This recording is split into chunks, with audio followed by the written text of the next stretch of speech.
Bismillahirrahmanirrahim. Assalamualaikum warahmatullahi wabarakatuh. Di sini saya Ivan K, mahasiswa semester 4 Prodi Hukum Ekonomi Syariah IAIN Prakarya. Di sini saya akan mempresentasikan tentang kasasi. Ada dua tema yang saya akan presentasikan di kasasi ini, yaitu yang pertama definisi kasasi serta peraturan yang terkait. Yang kedua, syarat dan prosedur kasasi. Sini juga saya akan menjawab 3 pertanyaan. Yang pertama, nanti ada apa yang saya ketahui tentang permohonan kasasi tidak dapat diterima, ditolak, dan kasasi dikabulkan.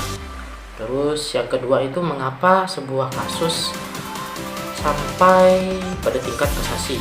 Terus yang ketiga, jelaskan apa konsekuensinya apabila permohonan kasasi terlambat diajukan dan kapan putusan kasasi dinyatakan berkekuatan hukum tetap.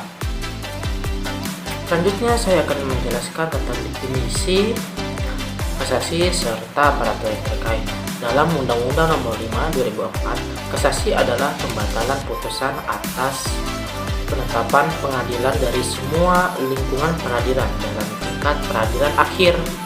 Putusan yang diajukan dalam putusan kasasi adalah putusan banding.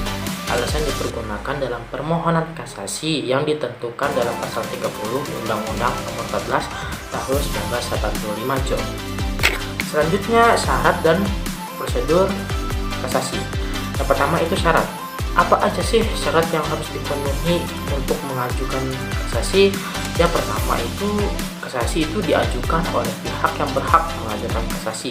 Yang kedua, diajukan masih dalam tenggang waktu kasasi. Misalnya nih sudah lewat kan, itu sudah nggak bisa lagi kasasinya, itu berarti dibatalkan. Yang ketiga, putusan atau penetapan menurut hukum dapat dimintakan kasasi. Terus dan selanjutnya membuat memori kasasi. Memori kasasi ini banyak ya harusnya yang dibahas. Terus yang selanjutnya membayar panjar biaya kasasi. Nanti ada biaya yang harus kita bayarkan, kita transfer ke bank Mahkamah Agung, dan menghadap di penetaran pengadilan tingkat pertama yang bersangkutan. Selanjutnya yaitu tentang prosedur kasasi. Prosedur yang pertama yaitu pemohon mengajukan permohonan kasasi secara tertulis atau tulisan. Nah, jadi kita mengajukan permohonan kasasi ini bisa secara tertulis dan bisa. Yang kedua, pemohon membayar biaya kasasi. Nah, kita harus bayar biaya juga kalau ingin kasasi. Yang ketiga, penitiran pengadilan tingkat pertama memberitahukan secara tulis kepada pihak lawan atau termohon kasasi. Yang keempat yaitu panitera pengadilan tingkat pertama menyampaikan memori kasasi kepada termohon kasasi selambat-lambatnya dalam tenggang waktu 14 hari. Berkas perkara kasasi berupa bandel A dan bandel B dikirim panitera pengadilan tingkat pertama ke Mahkamah Agung RI. Terus Mahkamah Agung RI ini mengirimkan salinan putusan kepada Pengadilan Agama untuk selanjutnya disampaikan kepada para pihak, yaitu pemohon kasasi dan pemohon kasasi. Selanjutnya adalah saya akan menjawab pertanyaan yang telah dilampirkan.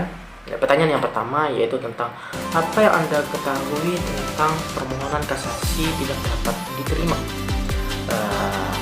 Tentu kasasi itu tidak dapat diterima yang saya ketahui itu berkas yang tidak lengkap atau tidak memenuhi syarat. Nah, apabila keduanya ini tidak lengkap, pengadilan tidak akan mengirim permohonan ini ke Mahkamah Agung. Nah, maka ketua peradilan menetapkan kasasi tidak dapat diterima dalam pasal 45A ayat 3 nomor 5 tahun 2004.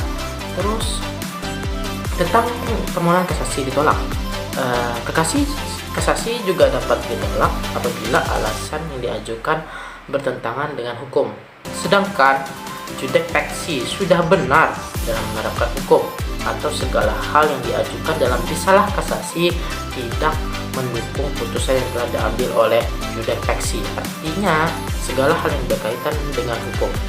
Yang ketiga, permohonan kasasi dikabulkan.